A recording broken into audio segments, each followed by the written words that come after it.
had a really crappy relationship with this girl, and every time I talked about this girl with anybody, I realized that I said it exactly the same way, and I even had a fake voice for her, and so I realized that that was comedy. And then when I broke up with her, I just had to tell the world about how crappy she was. And since then, I've amassed at least 3 television credits. So let me tell you something, kids. You spent 8 years doing something. You're gonna get on television for a grand total of 1 minute and 29 seconds. I made people laugh, and I knew it, and I always wanted to do stand-up, because I always loved stand-up comedy, but I know how to get into it. And I feel like the improvement curve is different for everyone. I feel like some people will be great at it a lot faster, some people will take more time.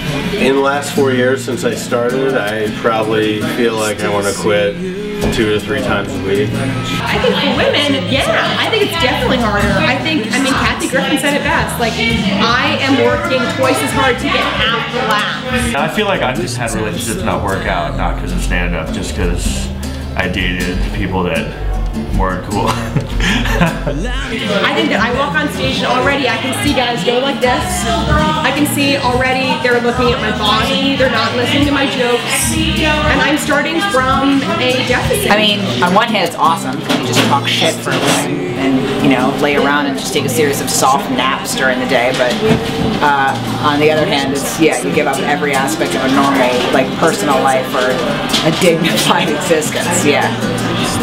I started doing hip-hop comedy, kind of just a fluke. But you guys, I'm gonna fucking call you out in my ride, and now I'll look at you in the motherfucking eyes, and you're like, oh shit, it's like a holy hell surprise. It was pretty awesome to like be like, I'm gonna be a rapper, and then 8 months later I have a rap video on TV, you know what I mean, on like a major network. That kind of was like I think people were like, oh, this is, like, it was kind of like fulfilling a dream for me, where it was like, oh, I have a rap video on TV. Everybody told me it takes, you know, 10 years to become a good comic, and it always sounded kind of pretentious to me. And then I'm like, oh, no, it does. It just does, you know. Don't be fooled by my Kmart clothes. I'm still Carolyn from Oswego. And like 5 minutes before my set, I was just like, what the hell am I gonna do? Oh my god, I don't remember my set at all. And I walk off stage and the booker says to me, I was like, that wasn't very good. And the booker's like, I just admire that you even stayed up there. And I was like, oh my god, if that's the best thing that a friend, like, that a booker can say to you, like, you had the nuts to even be on stage. Like, wow, that was a train wreck. The same way that yogis look at each other and go namaste, except for comics look at each other and go, fuck you. You know what I mean? That's what it is.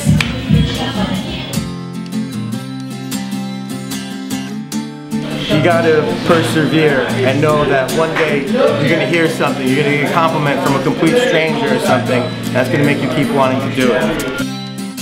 Do you remember me? It could take a long time before other people catch on, but ultimately people will if it's good.